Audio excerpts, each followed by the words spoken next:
Happy Tuesday, and welcome to the Ram Ashram Satsang practice session, where you'll learn a modern Satsang method for obtaining peace, light, and love in your life. My name is Eddie, and I will be introducing the facilitator for today's event. But first, I'd like to give you a brief overview of this Satsang session. If you'll direct your attention towards your screen, you'll see the first element is Satsang. Satsang is a scientific method whereby we may obtain peace, light, and love in our life. It requires no physical skill, spiritual accomplishment, or meditation experience to begin this practice. Satsang consists of two words, Sat and Sang. Sat means positive energy, and Sang means to be with or to be in the presence of. Therefore, the word Satsang means to be in the presence of positive energy. The next element is meditation. Meditation is an important part of Satsang. When we meditate, we withdraw consciousness from worldly objects and direct it inwards to focus on a single thought. In doing so, our minds become calm and our thoughts become pure, thereby allowing us to obtain higher states of consciousness, such as enlightenment, peace, light, and love. Inner orientation. There are two types of satsang, inner satsang and outer satsang. An example of outer satsang would be chanting or attending pilgrimages. When we practice outer satsang, we have the potential to change our behavior. But only through the practice of inner satsang can we obtain higher states of consciousness, such as enlightenment, peace, light, and love. The satsang that you will learn today is an inner satsang where we meditate in silence. Group session. These practice sessions are structured for group participation. When we meditate as a group, our focus is improved and our personal progress along our spiritual path is expedited. By regularly attending these practice sessions, the benefits of group participation are amplified. Joy and inner happiness. All beings wish to experience joy. Joy is the eternal longing of the soul. But only through the practice of inner satsang can we obtain a joyous state. Each time we practice satsang, our inner happiness gradually increases, ultimately culminating in a state of joy, which we experience 24 hours a day, 7 days a week. The agenda for today consists of 3 sessions: the informative session, the practice session, and the interactive session. During the informative session, a lecture will be given about a satsang topic, the founder, or some relevant spiritual topic. During the practice session, you'll receive instructions on how to meditate, followed by a period of practice. During the interactive session, you have the opportunity to ask questions, or there'll be a panel discussion. And now, I'd like to introduce the facilitator for today's event. He has over 40 years of satsang experience. He is the grandson of Guru Maharaj, the founder of Ram Ashram Satsang. He was born into a satsang family where he experienced his family members obtain states of enlightenment and lead lives of peace, light, and love. At an early age, he began traveling with the mission throughout India, facilitating satsangs. And during that time, he witnessed the positive effects that satsang could have on mankind. And upon arriving to the United States, both he and his wife continued to facilitate satsangs for local satsangees. He has led teams of satsang members in translating important satsang literature into English and has worked tirelessly to make satsang more accessible to Western and English-speaking audiences. He currently travels throughout the United States, India, and England, facilitating satsangs while maintaining his duties as a husband, a father, and an IT executive. Today, he will teach us a rare and ancient form of satsang as taught by Guru Maharaj. Please join me in welcoming Mr. Sanjeev Kumarji.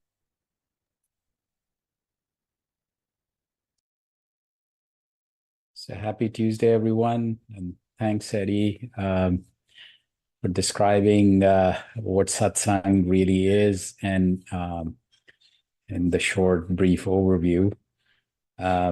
So this month, we had been discussing the milestones, the 5 steps to inner peace. These days,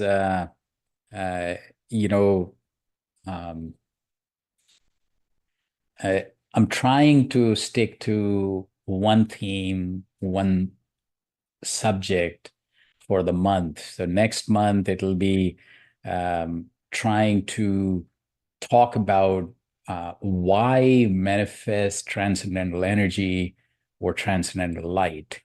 Very fascinating topic, and not necessarily very well understood. Um, but today, I think in the wrap up for this 5 steps process, so I was remembering in one of the discussions on this topic, my father actually quoted the old story where, you know, this guy who was, just was somehow making the ends meet. And all he used to do was he would go in nearby woods, get some, uh, you know, uh, cut some trees and get some wood and sell it. And whatever money he would get, that's how he used to, keep his family going. And, as they say, bring the bread to the table. Um, and one day there was some sage going by through this village where he was at. And so everybody was, bowing to him. And so he also went. And, the sage looked at him and said, yeah, so aage badho. It's like move forward, go further. Um, so he thought like, okay, what does that mean? And so he came back, kept doing what he was doing. So one day he just thought like, you know, those words again, came back to him. And he said like, okay, why not if I go deeper in the words, maybe I'll find better word. And he did. And actually he did find some better quality, you know, and he sold those for a slightly more money. Some time went by, and another day he, again thought like, what did that mean? So, and it inspired him to go even further. And lo and behold, he found some sandalwood in those, in that jungle. And when he came back with that, it really was, you know, tens of times of the ordinary wood. So he really got rich. And and some time went by, and again he remembered that, and he said like, so now what? If I go even further, what happens? So he said like, okay, maybe I should. And so the story goes like, literally he described like, so 5 times he went further and further, and this time like he found some jewels, and buried somewhere in the jungle. And uh, so basically, wherever we are, this 5-step process just tells me that wherever we are, we can go further, we can go higher, we can achieve higher ground for ourselves, and then help others to achieve that higher state, higher awareness, higher consciousness, however you describe it. Um, you know, it is, um, it is something that brings not only peace and calm and ability to really deal with the things that we're dealing with on a day-to-day basis. And in that context, lately, I've been thinking a lot about mental resilience. Um, I think the number one byproduct of meditation is mental resilience. And unfortunately, you know, this should be mental resilience should be taught to every child, to every person, because that is a life skill. And just feel very fortunate that I was born in this environment where people followed this, and people helped others. And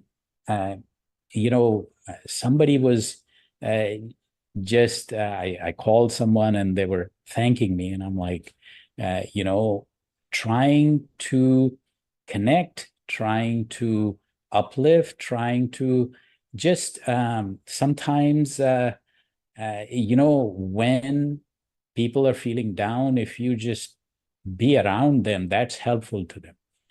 So we can help others just by being there.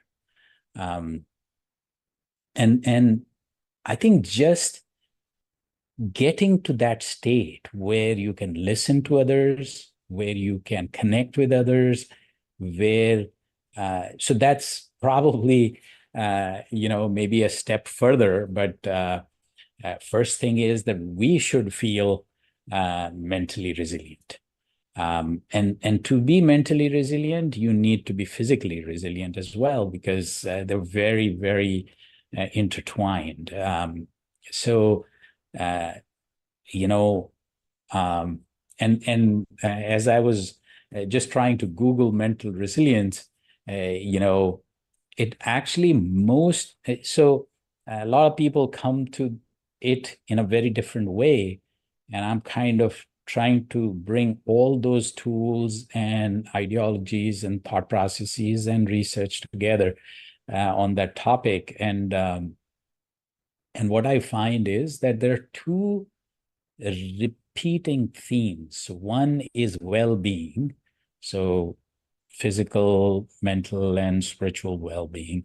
And then there is creating um, uh, call it a support group, call it a community, call it long-term relationships. Um, it actually it reminded me of so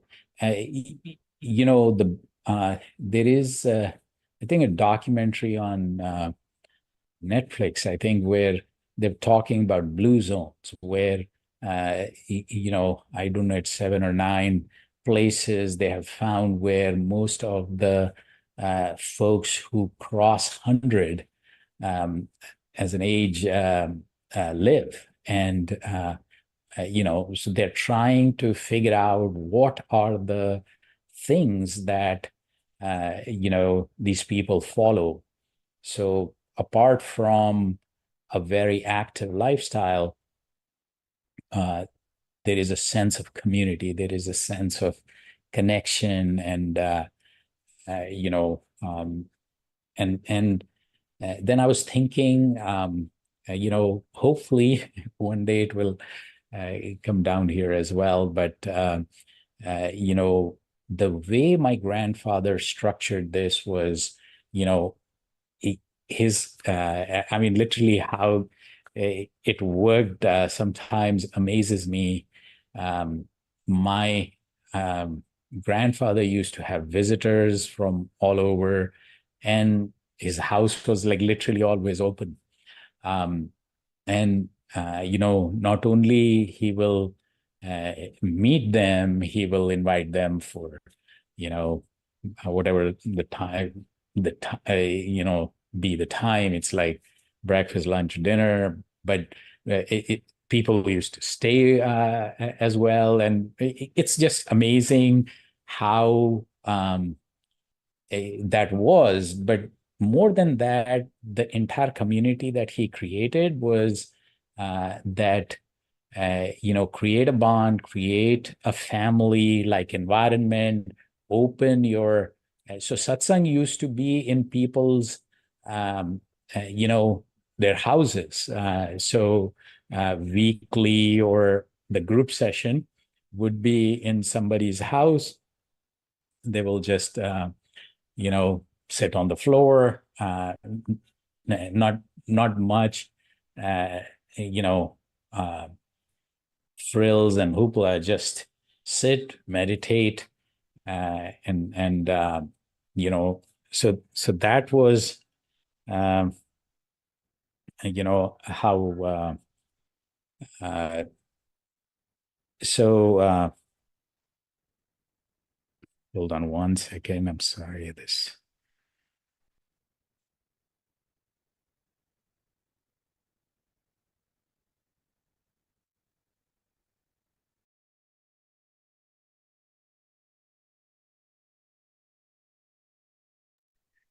Sorry about that. So anyway, so, so I think if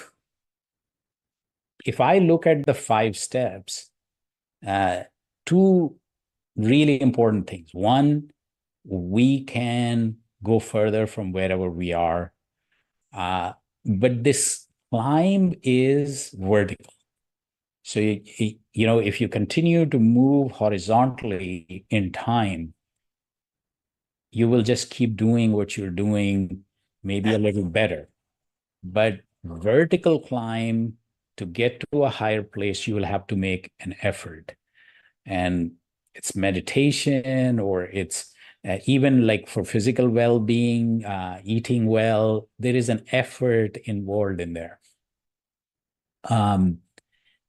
But all of us can do better for ourselves and help others in that journey.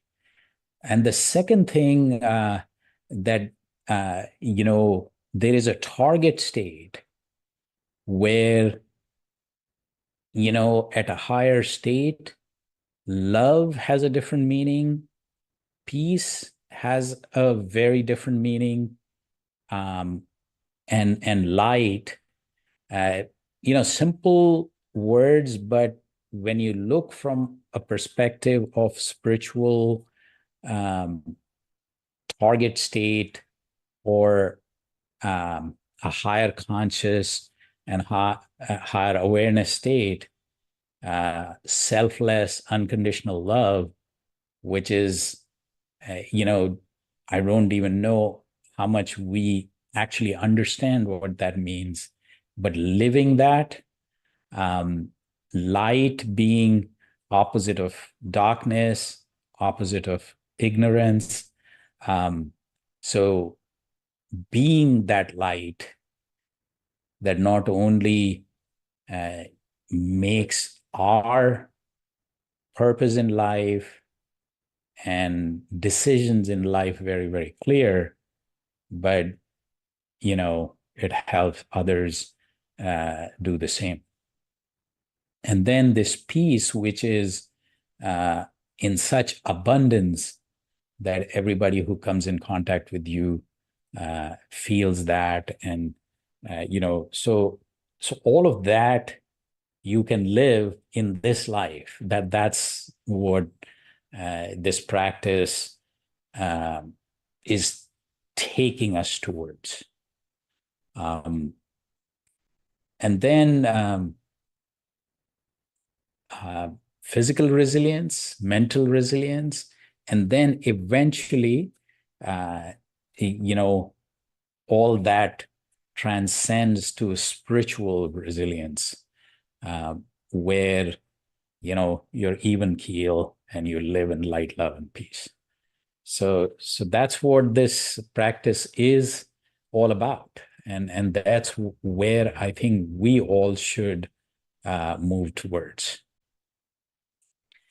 So on that note, let's practice. So eyes lightly closed, and still and relaxed posture. So all towards this inward orientation. So peace is inside, so it's inner peace. So for that, you have to do inner pursuits. And the first thing there is inward orientation. So eyes lightly closed and relaxed and still posture. So every time, your body moves or the sensory input into the eyes distracts your mind, which then takes us away from our object of concentration, which in this case is this transcendental energy in form of light that's entering our heart and distributing throughout our body, and we're becoming completely and totally immersed in this light. So,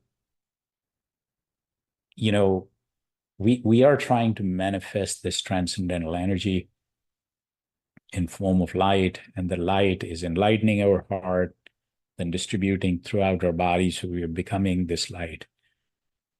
And in this process, when your mind wanders away, which it will, uh, a lot of people start doing other things. So we have to bring the focus back to this observation of this transcendental energy. So feel that energy right here, right now, with us and in front of us. And this light is entering your heart, distributing throughout your body, and you're becoming one with this light. When, mind wanders away, bring it back. And we'll start with music. Music helps concentration. Then the music will fade away and we'll go deep into silent meditation. And then we'll transition out with music again. So, and in this deep meditation, there will be these states of higher consciousness. So that's just the result of the practice. So let's start now.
So happy Tuesday, everyone.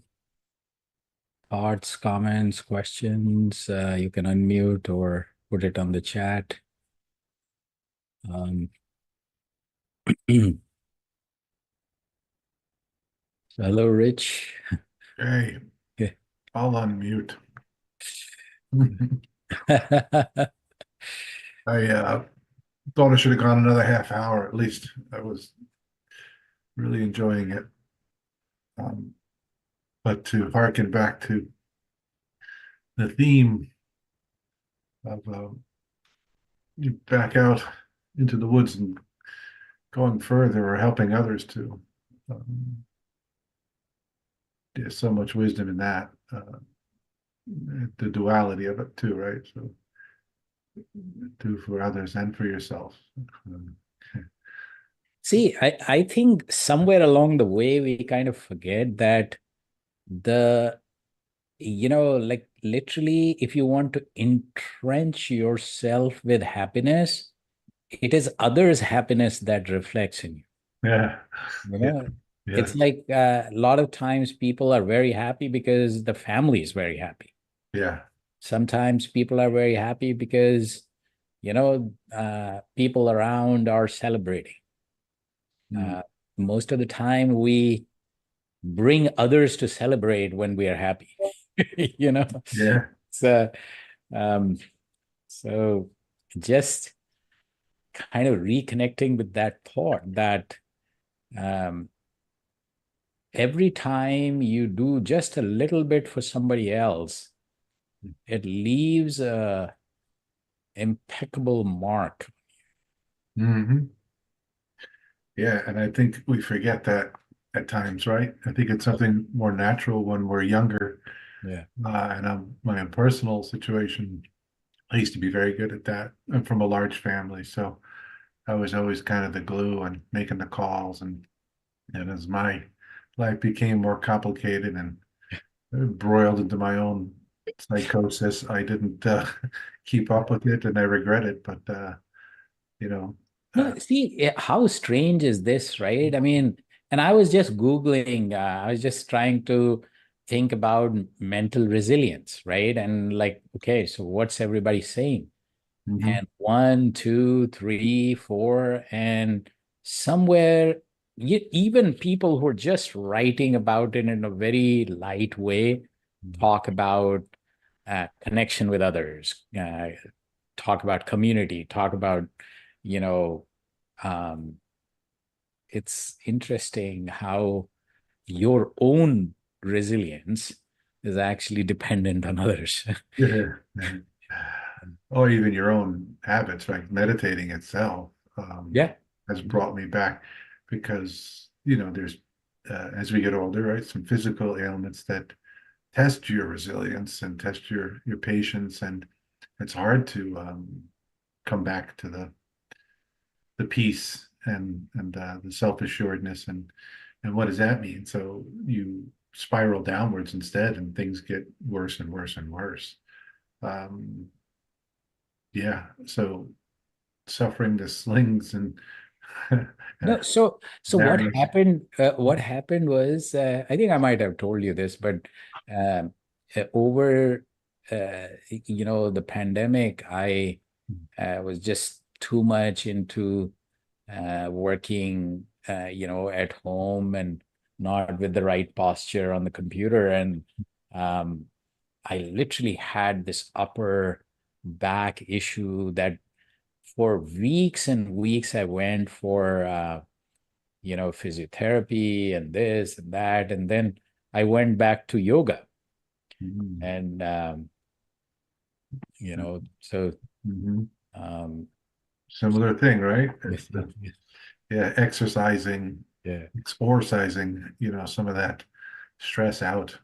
Um, Yeah. yeah, yeah. So I mean, it's like we are so busy that we can't take care of ourselves, right? yeah, We are so caught up in ourselves that we can't help others. But, helping others is mm, a mental shift, right? It's like mm, within your means, within your, uh, you know, time within, like you can help others in so many ways. And you can find a million excuses not to. Not to, So which we do, which yes, is so right. has become natural to us for some reason. Mm-hmm. Yeah. Weird but true. All right. Good to have you all here. So Eddie, any wrap-up thoughts?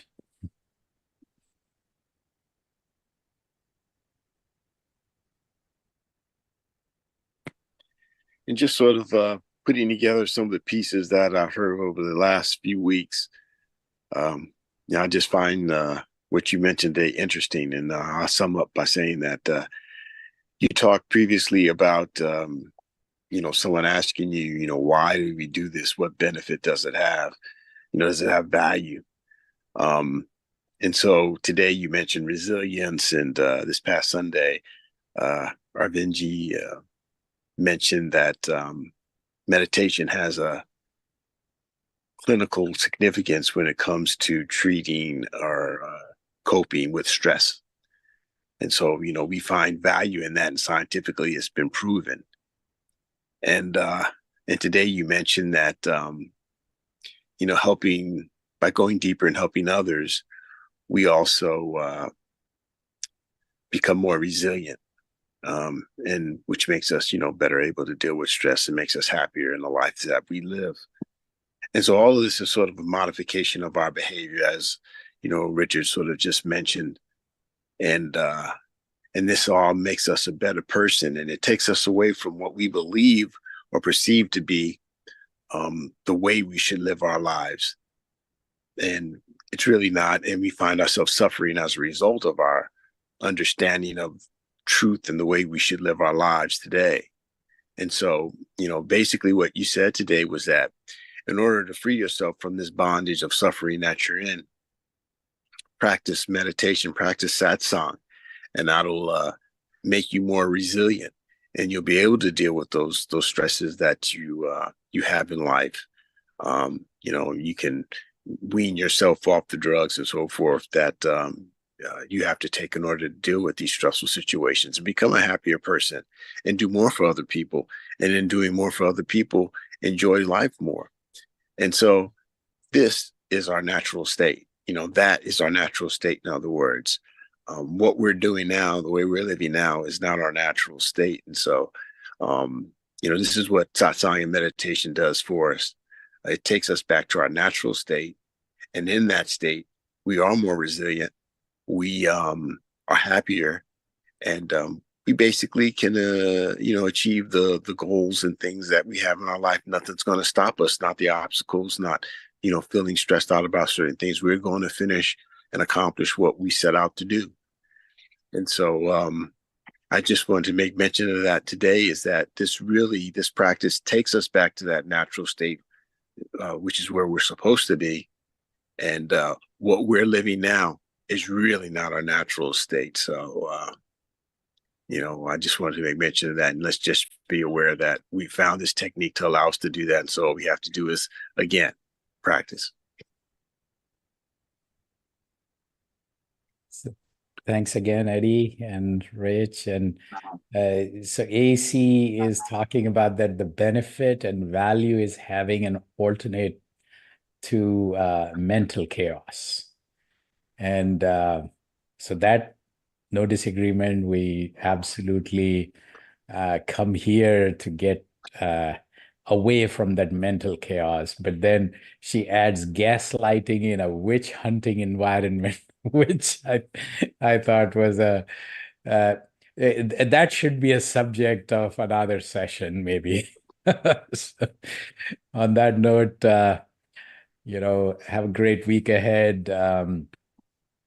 Love, light, and peace be with you. And I have just shared YouTube that I recorded with my daughter on manifestation. So next month we'll talk all about manifesting transcendental energy and how that encapsulates so many positive things that basically are the value and benefit of this practice. So on that note, glad that we were here in Satsang, and hopefully we all stay, close to love, light, and peace. Thank you. Take care. Thank you. Namaste. Bye, everyone. Bye. Right. Namaskar. Thanks. Thank you. Goodbye, everyone. Good night. Good night. Yeah. Namaskar. Bye, sir. Namaskar. Good night, everybody. Namaskar.